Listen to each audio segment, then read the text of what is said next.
Hello and welcome to the Flourishing Introvert Talks with me, Jo Rawbone. This is the podcast that celebrates the natural gifts of introverts so that we can flourish in all situations. Episode 175. Introverts, how's your self-trust? Last week was a big week for me as I'd been invited to contribute to Casey Lightbody's Quiet Rebellion Conference. You may remember Casey was a Flourishing personified guest here on my podcast just a few weeks ago.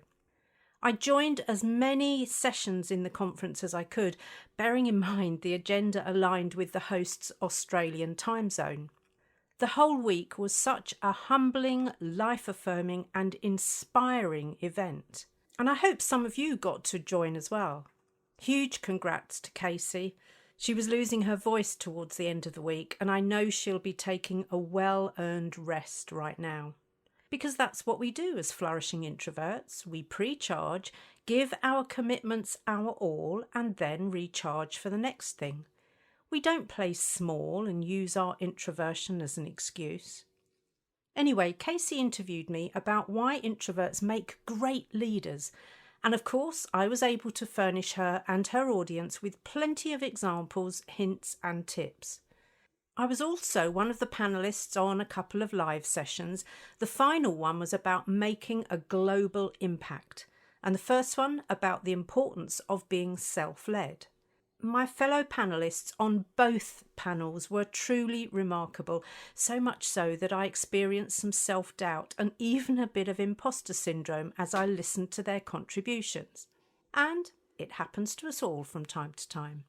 Then I reminded myself that we're all on our own individual journeys and can all learn from and support each other.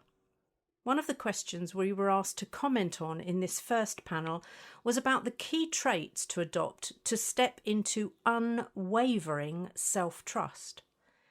I naturally pondered my position on this question in my preparation and found myself a little uneasy. I now realise that part of that unease was because I had a false idea of what self-trust really meant. And unwavering felt somehow too rigid because surely it's situational. So in this episode, I wanted to share my thoughts and conclusions around self-trust as an introvert. Let's start with what we really mean by self-trust. I had mistakenly imagined that self-trust was believing you had all of the answers, would always do exactly the right thing, and that all of your decisions were the very best decisions. You can probably see now why I was uneasy. In fact, according to Psychology Today, self-trust is knowing that you will be kind and respectful to yourself regardless of the outcome of your efforts. Phew, that's a much more acceptable interpretation to me. It does mean staying true to who you are and looking after your own needs. And this obviously includes being compassionate with yourself and steering clear of playing the victim or martyr roles. Stuff will happen that's upsetting, disappointing and unnerving, but you know you have what it takes to make it through to the next phase. It pains me to say this, but I'm not always kind and respectful to myself. Self-trust naturally requires a high level of self-awareness, being able to express yourself honestly and clearly, behaving in ways that align with your values, being purpose-driven and practicing self-care, all of which I've talked about in various episodes. So why is this an important message for introverts and why now? My thoughts are that self-trust is more challenging in a world that tries to define you as different, unusual or weird.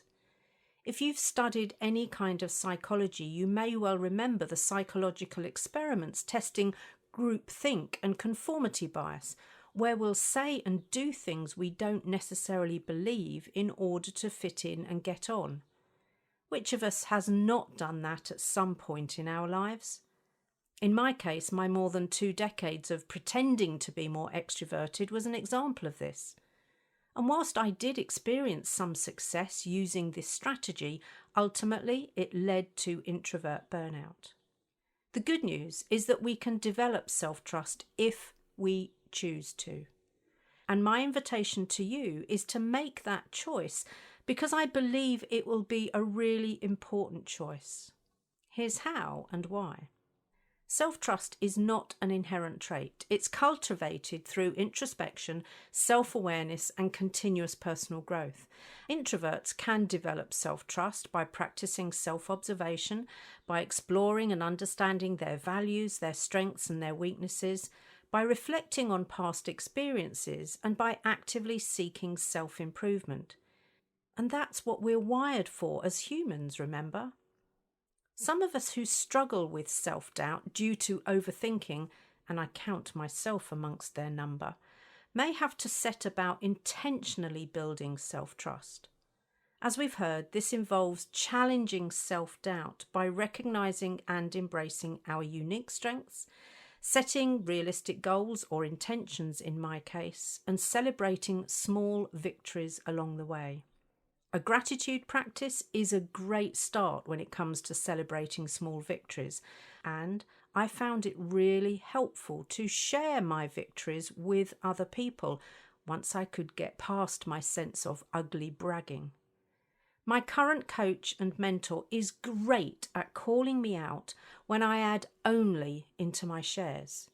When I say I only have X number of listens per episode, or only have so many people booking into synergy calls with me, or only have so many people commenting on my LinkedIn posts.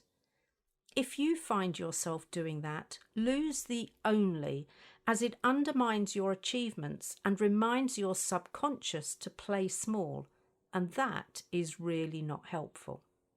So let's explore a bit more on the how to develop self-trust. If you know you'd benefit from building your own self-trust, you need to put time aside for your reflective practices, things like journaling, meditation, and self-observation, all of which develop that self-awareness. Beware the navel-gazing, though, as that leads to the downward spiral of overthinking. Actively seek constructive feedback, both developmental and motivational. This gives us invaluable insight into how we and our actions are perceived by others. It does help if you trust the person you're asking for feedback from, but do make sure you're not just asking your raving fans. That's just another form of bias, and honesty is what we're looking for here. Embrace discomfort as you spend more time straddling that competency zone and learning edge. That's where personal and professional growth happens. And notice discomfort rather than fear. There's really very little point pushing yourself way out into the realms of anxiety and fear. But pay attention to that discomfort. Where do you feel it in your body? What part is your inner critic playing in raising that discomfort? This is about actively seeking out new experiences, challenges, and opportunities that push our boundaries. Ultimately, that's how we learn, grow, and develop both confidence and competence. Lastly, on the how, build collaborative relationships and networks. This is vital for we introverts, as even though we enjoy solo working, to quote John Donne, no man is an island. We are all part of something, and maybe one of our tasks in life is to find that something. Through collaboration, we can leverage the strengths and expertise of others. We can tap into the wider pool of knowledge, skills, and resources. And remember situational humility. It's so important to be able to say, I don't know, or I need help. Collaboration with others fosters a balanced approach to self-trust by recognizing that success is often a collective effort. I feel I hardly need to spell out the benefits of self-trust, but as I like completeness where possible, let's have a quick look at them. When we can be kind and respectful to ourselves, regardless of the outcome of our efforts, we feel more confident, so we'll do more of what moves us forward. This includes taking on the challenges and obstacles that might have held us back. We feel empowered, so we'll be heard and seen for the right reasons. We finally become visible in an authentic way.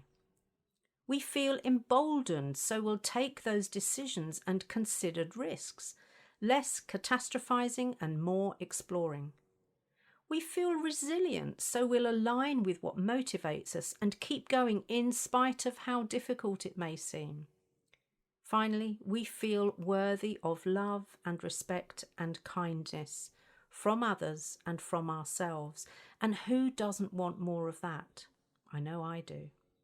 So right there are a whole host of benefits of developing self-trust as far as I'm concerned. So my question is, which of those benefits would you like to manifest? Once you've identified that, there's your compelling reason to undertake at least those 4 steps outlined earlier. Now, on to the other piece of that initial question that I found a bit challenging, unwavering. When I look up the word in dictionaries, I get definitions such as never doubted, unhesitating, determined, which I'm not really surprised at. So here I think is my challenge. I can have the intention to have unwavering self-trust, but I'm human and fallible with a growth mindset. So I'm left with an intention to be kind and respectful to myself, regardless of the outcome of my efforts, to catch my self-talk if it's critical, to notice where my inner critic has something to say. But, and here's the paradox, unwavering might just be too high a standard for me right now, and holding myself to it might feel a bit like being unkind to me. Confusing, isn't it? You see, I want to make sure I remain curious about alternative perspectives. I want to invite constructive feedback, so I'm continually deepening my self-awareness. I want to continue to shed light on my blind spots. I want to continue to develop and remain relevant in the communication of my message. I want to be able to voice my truth kindly rather than pretend I'm the finished article or that all is rosy in my world. I want to have difficult conversations and explore contentious issues in productive ways. I want to have generative conversations that expand my understanding of this world and the issues facing we introverts. If you too want to explore issues like these in a safe yet productively challenging space, find ways to do that with people who stimulate you and your thinking. People are choosing to book a power hour with me for that very reason. They don't need a course. They're not yet in a position to engage in coaching, either one-to-one or group, but they crave that safe, stimulating space.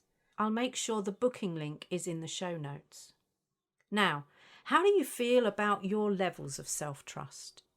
If you were to rate your level on a scale of 1 to 10, where 1 is really low and 10 is unwaveringly high, what number would you go for?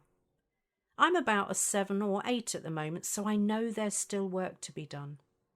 You see, self-trust is a valuable asset that fuels personal growth and achievement. However, for me, it's important to maintain a balanced perspective by recognising the potential pitfalls of unwavering self-trust. By embracing external perspectives, demonstrating humility, and actively seeking feedback, introverts can strike a balance between self-trust and healthy skepticism. This balanced approach enables introverts like you and me to navigate challenges, to make well-formed decisions, to foster personal growth, and to maximise our potential for success. Here's to your success, your flourishing, and your developing self-trust. If you enjoyed this episode as much as I did, then please subscribe, rate us and leave a comment, because we know that helps other people find the podcast. And if other people find us, other introverts can flourish.